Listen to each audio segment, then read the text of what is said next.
Hello, everyone. Welcome back to Talk Emma, the English podcast. I'm Emma. And I'm Jack. We're really happy you're here with us today.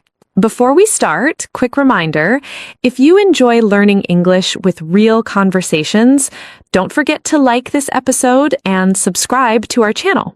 Yes, because when you subscribe, you don't just support us. You support your own English journey. Today's podcast is a little special. Yes, absolutely. Today's episode is specially made because of one of our subscribers' requests.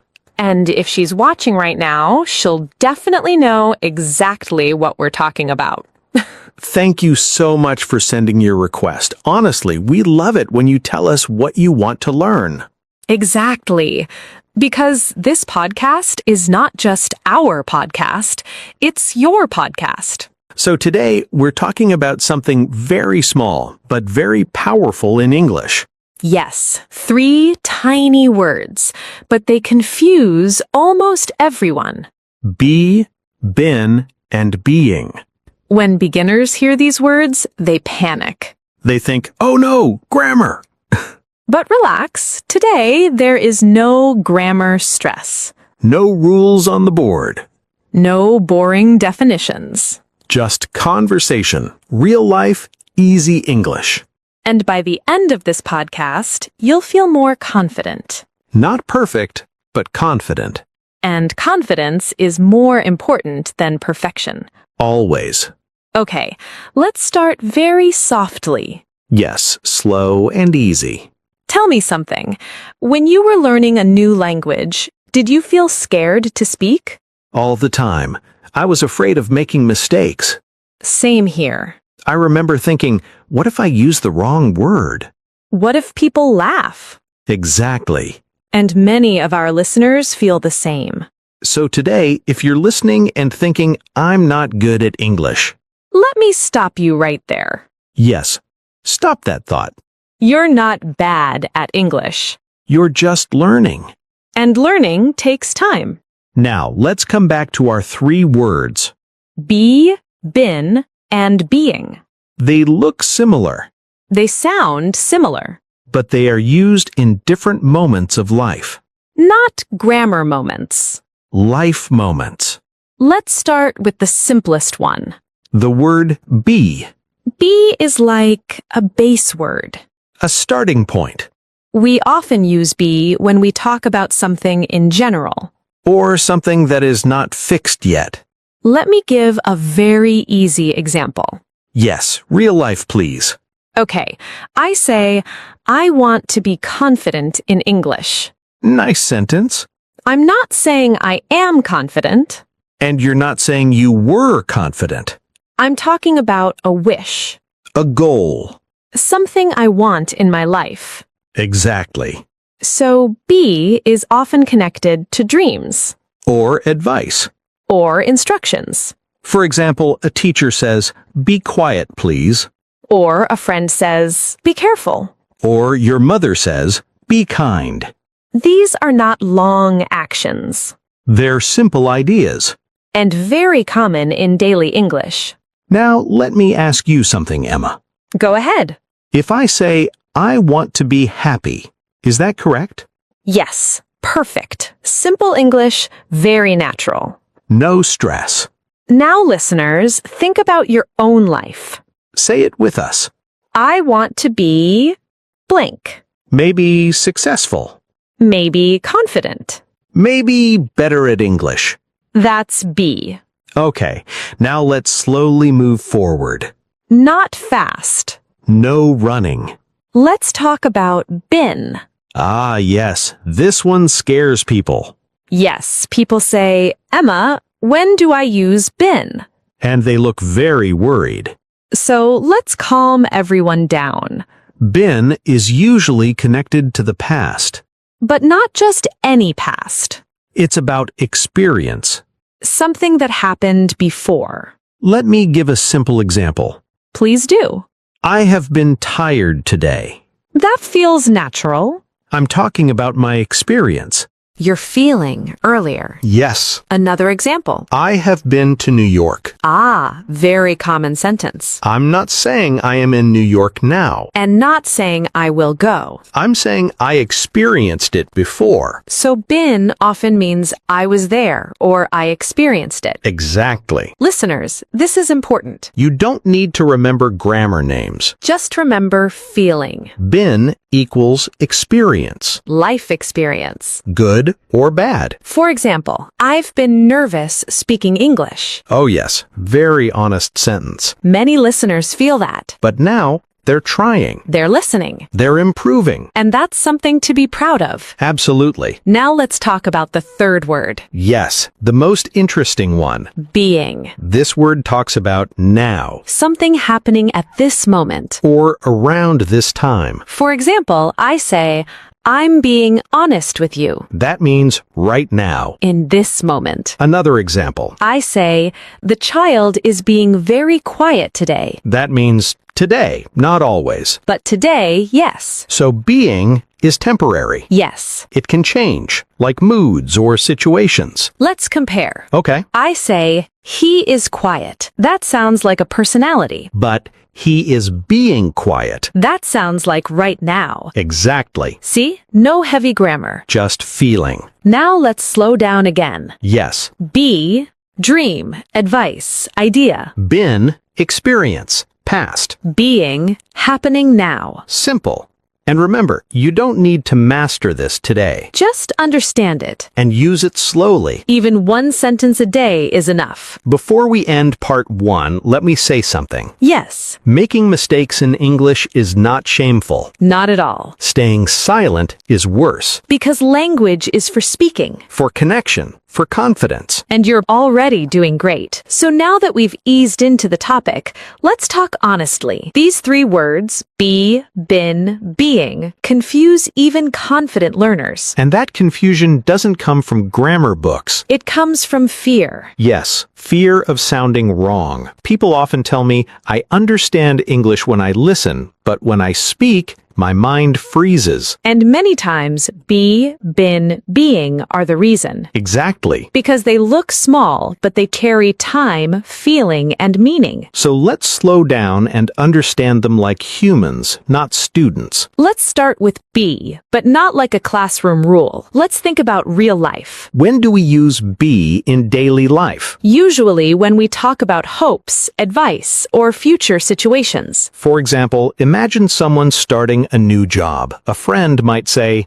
just be confident, you'll do fine. Here, be is not about now or before. It's about mindset. It's about intention. Another commonplace is polite advice or requests, like, please be on time tomorrow, or try to be patient with yourself. So, be is simple, but powerful. It's open. It doesn't lock you into time. Now let's move to been. This is where people usually panic a little. Yes, because been always connects past and present. It tells a story that started earlier and still matters now. Think about your own life. If you say, I have been busy this week, you're not only talking about the past, you're explaining why you feel tired now. Exactly.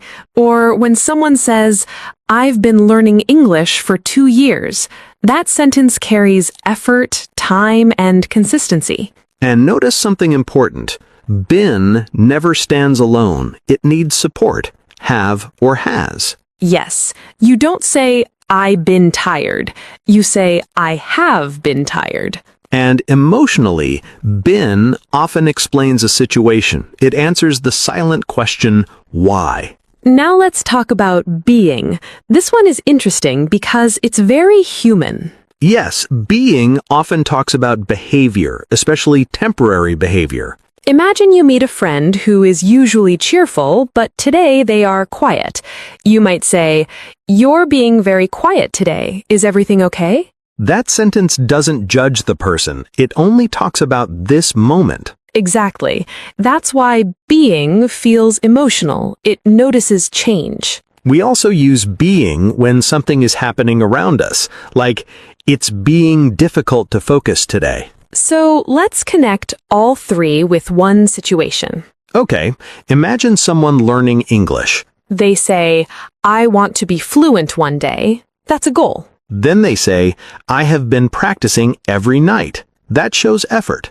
And finally, I'm being more confident when I speak now. That shows change in behavior. Same person, same journey. 3 different words, 3 different meanings. And when you understand them like this, they stop feeling scary. They start feeling useful, And most importantly, they start coming naturally when you speak. which is exactly what we want. Okay, now that we understand be, been, and being, let's talk about something very real, mistakes. Because honestly, this is where most learners panic. Absolutely. I see this all the time. People know the words, but when they start speaking, their brain freezes. They think, wait, is it be or been or being? And then nothing comes out. Yes, and that fear is worse than the mistake itself. I always tell learners making a mistake in English is not a crime. It's actually a sign that you're trying. Exactly. Silence is more dangerous than a wrong sentence. When you stop talking because you're scared, you stop learning. Let's take a very common mistake. People say, I am been tired. I hear this a lot. Yes, that sentence sounds familiar, and it's wrong, but it's a good mistake because it shows the person is thinking about past and present together. So let's fix it gently. We don't say am been. We say I have been tired because been needs support. It needs have or has. Right. Think of been as a word that doesn't like being alone. It always wants a partner. That's a cute way to remember it. Been is social. It needs company. Now another funny one, people say, I being happy today. Yes, I've heard that too. And again, the idea is correct, but the structure is not. The correct sentence is, I am being happy today. Or more naturally, I'm being very positive today. And notice something important here.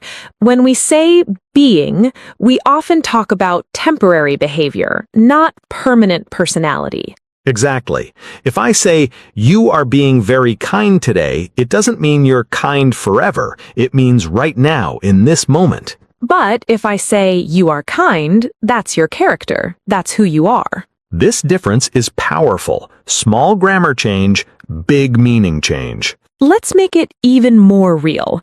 Imagine a couple talking at home. Uh-oh, real-life English coming. One person says, "Why are you being so quiet today?" That means today is different from usual. Yes, but if they say, why are you so quiet, it sounds more like a general complaint. Exactly. Being softens the sentence. It feels less attacking. This is why grammar is not just rules. It's emotion, it's tone, it's relationship. I love that you said that. English grammar is actually emotional grammar. Now, let's talk about confidence. Many learners think, I must speak perfect English, but that idea is wrong. Very wrong. Even native speakers don't speak perfect English. They pause, they repeat, they correct themselves. All the time. I do it daily. Me too. And nobody dies because of it. So when you say, I have been learning English, and you make a small mistake, don't stop. Continue the sentence. Flow matters more than perfection. Yes, communication first, grammar later. Let's give listeners a small confidence exercise. Good idea. Everyone listening, try this sentence out loud, even if you're alone. I have been practicing English, and I am getting better. Beautiful sentence. It uses been and being idea without stress. And if you say it wrong the first time, say it again. That's learning. Remember, English is not a test. It's a tool. And tools are meant to be used, not locked away. Now that we understand be, been, and being, this is the most important question, Jack. How do people actually use these words in real life without stopping to think about grammar? Yes, because in real life, no one says, wait, let me remember the rule. They just speak. And that's exactly what learners want. They don't want rules in their head, they want confidence in their mouth. So in this part, let's slow everything down and connect these words to real situations, daily life, work, relationships, emotions. Because English lives there. Let's start with be, the simplest form, but also the most powerful. People often think be is too basic to matter, but actually, be is everywhere. Think about advice. Parents, teachers, friends, what do they say? They say things like, be careful, be honest, be yourself. Notice something important here. These sentences are not about time. They're about choice. Yes, when someone says, be patient, they're not talking about the past or present. They're talking about how you should act. That's why be is often used in advice and instructions. Let's imagine a real situation. You're starting a new job. Your manager might say, be on time, be respectful with clients, be open to learning. No grammar stress, no tense confusion, just guidance. And learners should remember this. When English talks about how to act, be often appears. Now let's talk about dreams. This is where be becomes emotional. People say, I want to be successful. I want to be confident. I want to be fluent in English. These sentences are not about now. They're about becoming. Exactly. Be connects who you are now to who you want to be. And that's powerful for learners because language learning is a journey. So when someone says, I want to be better at speaking, that sentence already shows hope. Now let's move to been. This word carries experience. Yes, been tells a story about time. But learners get confused because been never stands alone. It always comes with have or has. Let's connect it to real life. Think about how people talk about their day. Someone might say, I've been busy today.